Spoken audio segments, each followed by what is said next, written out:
Assalamualaikum warahmatullahi wabarakatuh.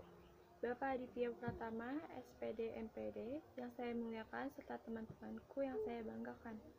Puji syukur kepada Tuhan Yang Maha Esa atas nikmatnya hingga pada kesempatan kali ini saya diberikan kesempatan untuk mempresentasikan hasil proposal penelitian saya di hadapan Bapak dosen dan teman-teman sekalian.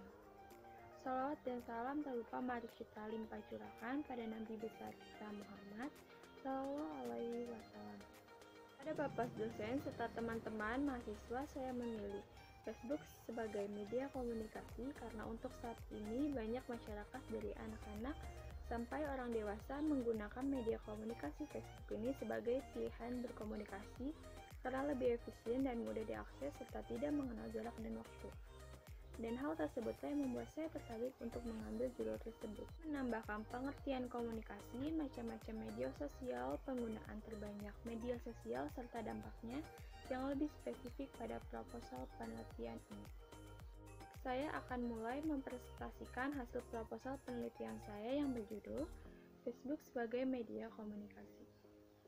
Belakang. Komunikasi adalah suatu proses interaksi antara sama makhluk hidup dengan menggunakan simbol-simbol, sinyal, bahkan perilaku dan tindakan. Pengertian komunikasi ini paling tidak harus melibatkan dua orang atau lebih dengan menggunakan cara-cara berkomunikasi yang biasa dilakukan oleh seseorang seperti melalui lisan, tulisan, bahkan sinyal-sinyal non-verbal. Ada berbagai macam media untuk berkomunikasi antara sesama manusia seperti surat, telepon, poster, papan pengumuman. Media sosial adalah layanan berbasis web yang memungkinkan penggunanya untuk menciptakan konten, mengungkap informasi pribadi, dan berinteraksi dengan pihak lain serta tempat mempromosikan barang dan muncul dan berkembangnya internet membawa cara berkomunikasi di masyarakat. Media sosial hardy dan merubah gaya berkomunikasi di masyarakat saat ini dengan tidak harus berkomunikasi tatap muka langsung, tetapi bisa menggunakan media sosial sebagai perantara berkomunikasi. Komunikasi tak terbatas jarak, waktu, ruang. Bisa terjadi di mana saja, kapan saja, dan tanpa harus terjadinya tatap muka. Dengan adanya Twitter, Facebook, Google+, dan sejenisnya, orang-orang tanpa harus bertemu bisa saling berinteraksi. Jarak tak lagi menjadi masalah dalam berkomunikasi, lama waktu terakhir bertemu juga tak lagi menjadi masalah. Jika kita memiliki teman yang telah 20 tahun tak bertemu pun, kita bisa saling menemukan dan menjalin komunikasi lagi. Dan karena kemudahan penggunaan sosial media, hampir bisa dikatakan siapa saja dan kapan saja bisa mengakses dan memanfaatkan media sosial. Kemajuan teknologi mengarahkan pada sesuatu yang menjadikan handphone bukan hanya alat untuk berkomunikasi dengan kemudahan untuk melakukan panggilan suara dan layanan pengiriman pesan melalui tulisan saja. Saat ini, handphone telah dilengkapi dengan berbagai fitur yang mempermudah seseorang melakukan pekerjaan yang biasanya dilakukan dengan menggunakan komputer, seperti mengirim dan menerima email, browsing, penggunaan media sosial, dan lain sebagainya. Kemajuan dan penemuan di bidang teknologi maupun inovasi internet menyebabkan tidak hanya munculnya media baru. Berbagai macam aspek kehidupan manusia seperti komunikasi maupun interaksi juga mengalami perubahan yang tidak dapat diduga sebelumnya. Remaja adalah kelompok terbesar pengguna media sosial.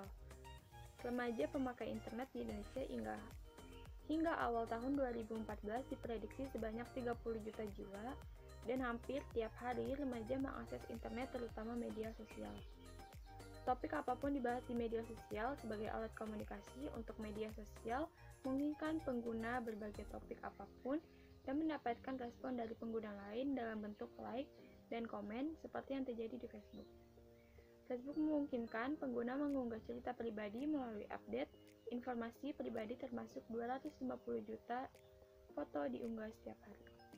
Sebagian besar profesi informasi yang diunggah ke media sosial adalah Personality Identifiable Information atau PII, yakni segala macam informasi yang dapat dipakai untuk melacak identifikasi seseorang, seperti nama, tempat, tanggal lahir, asal sekolah, alamat rumah, dan foto pribadi.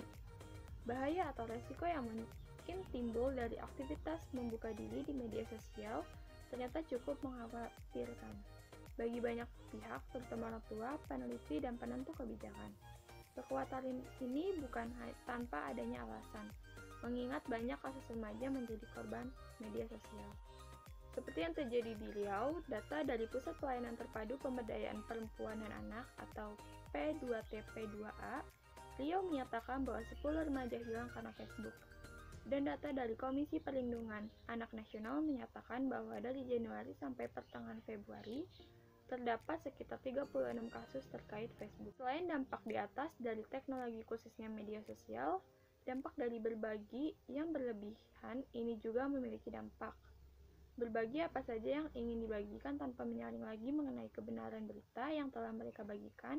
Bisa saja berita yang mereka bagikan tersebut adalah sebuah berita hoax, yang bisa saja akan memunculkan perselisihan antara kelompok agama, suku, dan lain sebagainya. Selain dampak negatif, ternyata kita menggunakan media sosial sebagai media komunikasi seperti Facebook ini, kita dapat memperluas jaringan pertemanan tidak hanya berteman di lingkungan sekolah. Media sosial juga dapat memperluas pertemanan kita dengan siapa saja yang ada di seluruh penjuru dunia. Untuk mendorong kita dalam mengekspresikan diri sehingga dengan media sosial agar memotivasi menjadi lebih baik dalam berkomunikasi. Sebagai media komunikasi juga sangat menjanjikan sensasi berkomunikasi dengan orang yang kita kenal serta baru berteman. Dengan memiliki akun di Facebook bukan hanya berkomunikasi yang bisa kita lakukan dengan teman atau kenalan kita. Mendapatkan ilmu serta berbagi ilmu juga sangat memungkinkan terjadi ketika seseorang telah memiliki akun Facebook. Ketertarikan Facebook sebagai media komunikasi yang dipakai banyak masyarakat terkadang bisa menggeser komunikasi yang telah dilakukan dengan tatap muka mengarah kepada komunikasi bermedia. Komunikasi yang dilakukan dengan orang lain ketika berkomunikasi dengan tatap muka atau langsung haruslah di waktu-waktu tertentu. Berlaku sopan serta penampilan juga harus dijaga. Akan tetapi, ketika seseorang melakukan kegiatan komunikasi melalui media seperti Facebook, hal di atas tidak perlu dilakukan. Hanya cukup duduk santai kemudian mengambil handphone dan mulai melakukan kegiatan komunikasinya. Rumusan masalah. Berdasarkan latar belakang dari proposal penelitian ini, maka rumusan masalahnya adalah 1. Bagaimana daya tarik Facebook sebagai media komunikasi di kalangan masyarakat. Penelitian 1. Untuk mengetahui bagaimana daya tarik Facebook sebagai media komunikasi di kalangan masyarakat dalam kegiatan berkomunikasi. 2. Untuk mengetahui tingkat pengguna Facebook sebagai media komunikasi. 3. Untuk mengetahui dampak pengguna Facebook terhadap kegiatan komunikasi tatap muka. Manfaat penelitian 1. Diharapkan dapat bermanfaat bagi pengembangan pengetahuan bagi lembaga pendidikan dan masyarakat agar mendapatkan ilmu pengetahuan dan informasi baru. 2. Bisa menjadi referensi atau bahan masukan bagi peneliti-penelitian selanjutnya yang berkenaan dengan masalah serupa.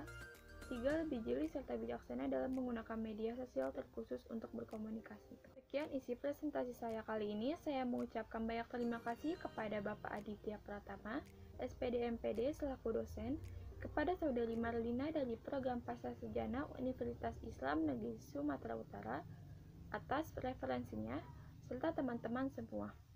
Saya berharap presentasi yang saya berikan dapat bermanfaat bagi kita semua. Jika ada kekurangan dan kesalahan, saya minta maaf. Wassalamualaikum warahmatullahi wabarakatuh.